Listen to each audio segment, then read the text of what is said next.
Project 6 पर हम लोग काम कर रहे हैं। प्रोजेक्ट 6 में हम लोग देखते हैं कि कोई भी मोटर कैसे काम करता है, मोटर का ऑपरेटिंग सिस्टम क्या है, उसका फेज न्यूट्रल पॉजिटिव नेगेटिव क्या है। क्योंकि मोटर में एसी और डीसी दोनों होता है, तो डीसी मोटर में हम लोग बैटरी के साथ काम करते हैं, और एसी मोटर में एसी के साथ काम करते हैं। लेकिन छोटे प्रोजेक्ट में जो हम काम ले रहे हैं, ये मोटर 9 वोल्ट का है, और 9 वोल्ट के साथ ये मोटर कैसे काम करता है, इसमें एक सेंसर लगा हुआ है, सेंसर के साथ मोटर लगा हुआ है। तो जो भी पॉजिटिव के साथ सेंसर के साथ मोटर यहाँ पर जुटा हुआ है, तो इस प्रकार मोटर कैसे काम करेगा, और निगेटिव पॉइंट पर यहाँ पर मोटर के साथ लगा हुआ है। लेकिन जैसे मोटर यहाँ काम करता है, यहाँ पर हम लोग देखते हैं कि ये सेंसर सेंसर को हम लोग कम बेसी करते हैं, तो इस प्रकार देखिए ये काम करेगा, कम बेसी में मोटर कैसे रोटेट होगा। तो इस प्रकार मोटर ऑपरेट होता है और यह काम करता है सन रे के अनुसार में।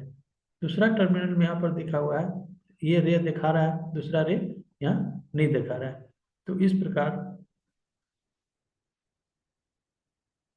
इस प्रकार एलडीआर सिस्टम जो यहाँ पर रे के माध्यम से काम करता है, हम लोग जूम के माध्यम से देख रहे हैं कि ये कैसे काम करता है।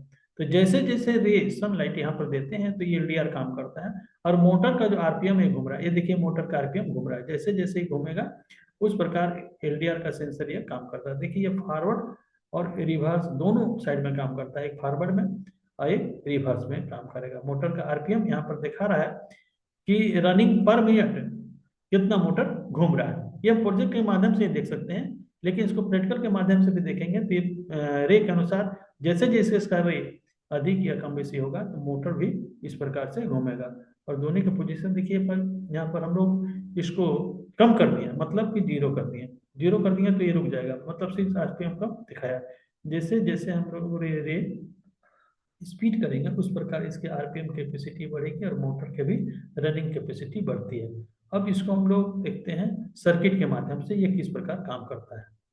सर्किट के माध्यम से हम लोग देखते हैं कि ये यहाँ पर दिखाया गया है कि जो यहाँ पर पॉजिटिव को हम लोग जोड़ते हैं 9 वोल्ट से, और यहाँ पर एलडीआर को हम लोग जोड़े हैं। एलडीआर यहाँ पर जस्ट लाइक दिखा रहा है, रेसिस्टेंस के ऊपर में एक रे है जो तीर के निशान से दिखा रहा है, जो इसके पॉजिटिव पॉइंट से मोटर को जोड़ते हैं, और नेगेटिव पॉइंट से हम लोग मोटर के नेगेटिव पॉइंट से जोड़ेंगे। जैसे जैसे इसका रे अधिक होगा, मोटर की आरपीएम बढ़ते जाएगी और मोटर का स्पीड कंट्रोल अधिक होगा। इस प्रकार हम लोग एलडीआर सिस्टम से ये ऑपरेटिंग यूनिट को देखते हैं कि मोटर का रोटेशन कम बेसी। प्रोजेक्ट के माध्यम से हम लोग आज ये जाने कि एलईडी को किस प्रकार से जलाना आसान हो जाता है। कितने रेसिस्टेंस से हम लोग एक रेसिस्टेंस को हम लोग एक एलईडी को जलाते हैं, दूसरा रेसिस्टेंस के माध्यम से और वेरिएबल रेसिस्टेंस के माध्यम से किस प्रकार से एलईडी को लाइट को डिमर कम बेसी कर सकते हैं। दूसरा क्या है कि लाइट को हम लोग रेड ग्रीन ब्लू जो रेलवे सिग्नल होता है उस माध्यम से कैसे हम ऑपरेट करते हैं। या मान लीजिए जो हॉस्टल में रहते हैं, उसमें हम लोग जितने भी रूम हैं अलग अलग, हम लोग कंट्रोल से हम लोग ऑपरेटिंग हॉल से कैसे कंट्रोल करते हैं। तीसरा क्या हम लोग, चौथा हम लोग देखें कि जो भी मल्टीप्लाई एलईडी है एक साथ कितने बल्ब हम लोग एक लैंप से और बैटरी से जला सकते हैं। बैटरी का क्या महत्व है, सो बैटरी के महत्व से भी हम लोग देखते हैं कि एलईडी कैसे हम लोग रेड ग्रीन ब्लू हम लोग जलाते हैं, बैटरी से कैसे मोटर को चलाते हैं। इस प्रकार बच्चों को काम करना आसान हो जाता है। प्रैक्टिकल पर ध्यान दें तो ये सभी प्रोजेक्ट आपको काम आएगा और देखने में भी आसान होगा। धन्यवाद।